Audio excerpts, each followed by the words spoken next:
और अब बात कर लेते हैं किसान आंदोलन की। किसान आंदोलन के बीच सीएम योगी आदित्यनाथ काफी सख्त नजर आ रहे हैं। समस्याओं के समाधान के लिए 5 सदस्यीय समिति का गठन किया गया है। 1 महीने के भीतर रिपोर्ट देनी होगी समिति को। सीएम योगी आदित्यनाथ के निर्देश पर 5 सदस्यीय समिति का गठन किया गया है। औद्योगिक विकास विभाग के सचिव अभिषेक प्रकाश ने समिति का गठन का आदेश दे दिया है। समिति भूमि अधिग्रहण और मुआवजा विवादों के संबंध में जांच करेगी। किसानों ने यानी कि जो किसानों की जो शिकायतें हैं, उन किसानों की शिकायतों की भी समिति जांच करती हुई नजर आएगी। तो बड़ी जानकारी आपको दे रहे हैं। आपने देखा कि किस तरह से परसों बड़ी संख्या में जो किसान है वो अपनी मांगों को लेकर सड़कों पर उतर गए, घेराव करने की कोशिश की, दिल्ली कूच करने की कोशिश की। हालांकि उन्हें रोक दिया गया, लेकिन वो बॉर्डर के अंदर तो जरूर प्रवेश कर गए। और उसके बाद आपने देखा कि परसों किस तरह से प्राधिकरण ने किसानों से बात की और साफ तौर पर उनसे 1 हफ्ते का समय मांगा, जिस पर किसान सहमत हो गए। उसके बाद कल जो है वो हालात काफी ज्यादा खराब हो गए थे, जिसके बाद प्रेरणा स्थल से सभी किसानों को वहां पर से हटाया गया, क्योंकि जानकारी ये मिली कि पंजाब से भी किसान इसमें शामिल हो सकते हैं। अब ऐसे में इस पूरे मामले को लेकर सीएम योगी आदित्यनाथ सख्त नजर आ रहे हैं।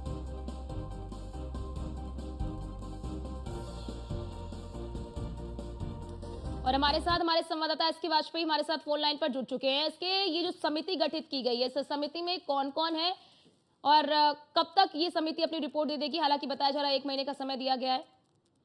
बिल्कुल निश्चित तौर पर क्योंकि किसानों की समस्याओं को लेकर सरकार काफी गंभीर है। मुख्यमंत्री योगी आदित्यनाथ ने पूरे मामले का संज्ञान लिया था और इस पूरे घटनाक्रम को लेकर मुख्यमंत्री की तरफ से तत्काल अफसरों को निर्देशित किया गया कि एक समिति बनाई जाए जिसमें किसानों की क्या कुछ समस्याएं हैं, क्या आवश्यकताएं हैं, क्या उनकी मांगे हैं, उसको लेकर समिति सम्यक विचार करे और वो रिपोर्ट मुख्यमंत्री कार्यालय को 1 महीने के अंदर उपलब्ध कराए, ताकि मुख्यमंत्री कार्यालय इस पर एक्शन ले सके और जो किसानों की समस्याएं हैं उनको समाधान कर सके। हालांकि इसको लेकर उत्तर प्रदेश शासन की तरफ से 5 अफसरों की एक हाई स्तरीय कमेटी बना दी गई है, जिसमें उत्तर प्रदेश के प्रमुख सचिव अवस्थापना औद्योगिक विकास अनिल कुमार सागर, उसके अलावा उत्तर प्रदेश के सचिव अवस्थापना पीयूष वर्मा, साथ ही साथ एसीओ नोएडा सौम्य श्रीवास्तव, एसीओ ग्रेटर नोएडा कपिल सिंह और एसीओ और यमुना विकास प्राधिकरण इसमें सदस्य नामित किए गए हैं। हालांकि इस टीम को स्पष्ट तौर पर मुख्यमंत्री कार्यालय ने निर्देशित किया है वो किसानों के प्रतिनिधिमंडल से मिले, उनकी समस्याओं के पर समेत विचार करे और जो भी चीजें किसानों की तरफ से कही जा रही हैं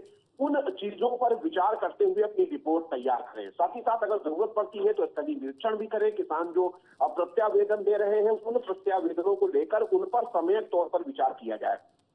तो ये बहुत सारे निर्देश लखनऊ मुख्यमंत्री कार्यालय की तरफ से जारी किए गए हैं, जिसमें अब ये ऑफिसर किसानों से बात करेंगे, उनका जो प्रत्यावेदन है वो लेंगे, साथ ही साथ उनकी समस्याओं का समाधान किस तरीके से हो सकता है, क्या कुछ जरूरी है जिसका समाधान कर दिया जाना चाहिए, बहुत सारे विषयों पर रिपोर्ट तैयार करके 1 महीने में मुख्यमंत्री कार्यालय को प्रेषित करेंगे। एसके, क्या सरकार के इस कदम से किसान संतुष्ट नजर आ रहे हैं? किसानों की क्या सकारात्मक प्रतिक्रिया सामने आ रही है क्या कि, और क्या ये भी देखा जाए कि अगर ये कदम शायद पहले उठा लिया गया होता तो किसानों को सड़कों पर ना उतरना पड़ता?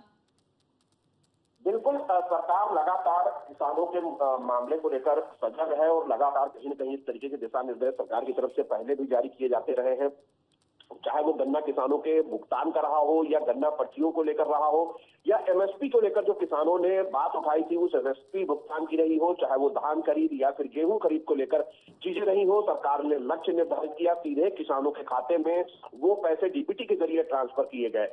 तो ये बहुत सारे उपाय किए जाते रहे हैं। हालांकि जब मुख्यमंत्री के संज्ञान में इन चीजों को लेकर बातें आई तब मुख्यमंत्री ने ये निर्देश जारी किए हैं और उम्मीद भी की जा रही है किसानों की समस्याओं का समाधान कर सरकार किसी तरीके के आंदोलन को न होने देने की कोशिश करेगी, ताकि किसानों की समस्याओं के समाधान के साथ ही आंदोलन को भी खत्म कराया जाए। ठीक है, बहुत शुक्रिया इसके आपका हमारे साथ जुड़ने के लिए और महत्वपूर्ण जानकारी हमारे दर्शकों तक साझा करने के लिए।